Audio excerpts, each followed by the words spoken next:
So let's talk about density. Density is another one of those physical properties, something that you can observe or measure without chemically changing anything.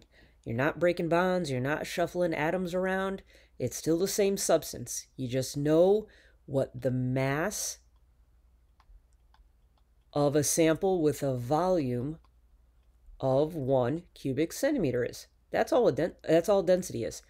How much does a little block of something, if it had dimensions a centimeter by a centimeter by a centimeter, 1 cubic centimeter, which we also know is 1 milliliter. If it was a liquid, it's a lot easier to use a graduated cylinder. So anyways, we get this cute little block. If those are the dimensions, 1 cubic centimeter, and we put it on a scale, what is the mass? That's all density is. It's not super duper complicated. Look at all 4 of these samples here. We've got ice. 1 cubic centimeter weighs 0.917. Liquid water here. If the sample size was the same, it would weigh a little bit more than the ice does. It's a little bit more dense than ice. That's why ice floats. It's less dense than water. Now look at lead and osmium. The same sample size. If I took 1 cubic centimeter of lead and put it on a scale, it would weigh 11.3 grams. That's way more dense than ice or than water. There's a lot more stuff packed in that one little sample. And if I took osmium, it's like double this. If I put the same little tiny cube of osmium on a scale, there's so much matter in there, it's packed so densely that it weighs so much more. It weighs twice what lead weighs, and like 22 times what water weighs. So when we talk about density, we're basically talking about how much mass is packed inside of a sample that has a little volume of 1 cubic centimeter or 1 milliliter. Now, in the real world, does every single substance come with a sample size of exactly 1 cubic centimeter? No. So what do we have to do? We've got to do a little bit of math if the volume of the sample is different than 1 cubic centimeter or 1 milliliter, which is typically the case. So hold on a second. If we want to figure out the volume of the sample, we are going to use this formula, which isn't real hard. We're going to put it on a scale, figure out what the mass is. Then we're going to figure out what the volume is. And if we figure out the mass and the volume, we just divide the two. And whenever you divide, you end up with a 1 on the bottom. Think about it. If I gave you a number, I'm just making up numbers here, 10 divided by 5, what's the answer? You're going to think 2. Well, it's really 2 over 1. And when you plug in some units, it makes a difference. Mass is grams. Volume is cubic centimeters or milliliters. So 10 grams divided by 5 cubic centimeters is really 2 grams for every 1 cubic centimeter. This is the density. How many grams, what's the mass, if the box was, or the sample size was 1 cubic centimeter? So how do we do that? We just divide. So if your volume's not this 1 cute little cubic centimeter, we can get it like that. You just divide. Let's try another problem here. What if we have a sample? We got sample 1 and sample 2. We want to find out, are they pure aluminum? Now, pure aluminum has a density of 2.7 grams per cubic centimeter.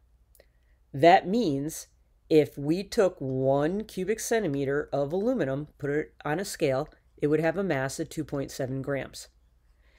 Now, in the real world, do we always have this sample size? No. Right now, we have 3.20 cubic centimeters, and it would weigh 8.64. So what do?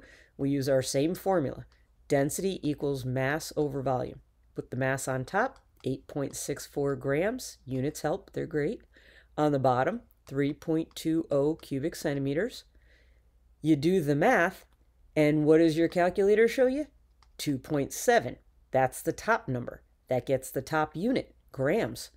Well, what happens on the bottom? It cancels out to a 1. And what's the unit? Cubic centimeter. And now all of a sudden we have that cute little box.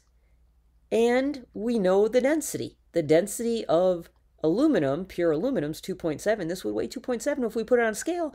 And this sample has a density of 2.7 grams for every 1 cubic centimeter. So this is aluminum.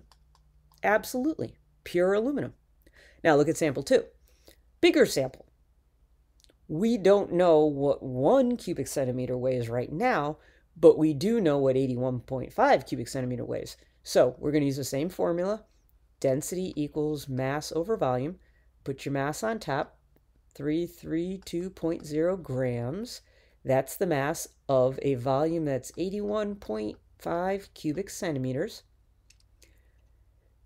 How do we solve this? Divide. When you divide, you end up on your calculator with 4.07 grams. That's our top number, divided by 1 cubic centimeter. The division always gets us a 1 on the bottom. Now, this is the density of this sample, of sample 2. Is sample 2 pure aluminum? No, because if it's pure aluminum, it has to be 2.7 grams for every 1 cubic centimeter. And this is not 2.7, so it's not aluminum. Okay? So that's what you do when you have values for your for your volume that's not 1. You divide, and it becomes 1. That's it. Nice and easy. Now, let's look at water. Here's a graph, and the graph is showing this data here. These are our dots. If there's no volume, well, there's no mass. That makes sense. But if you have some volume, let's say you put 20 milliliters of water in your sample, which is right about here, and then you go up to its mass, put it on a scale, figure out its mass, plot it. This is the mass for this volume. Well, that's 20 and 20. What's the mass of 20 divided by the volume of 20? 1. What's the mass of 40 divided by 40? 1. Look at what's happening here. This is how we know the density of water is 1. 1 gram for every 1 cubic centimeter. Or, remember, 1 gram for every 1 milliliter.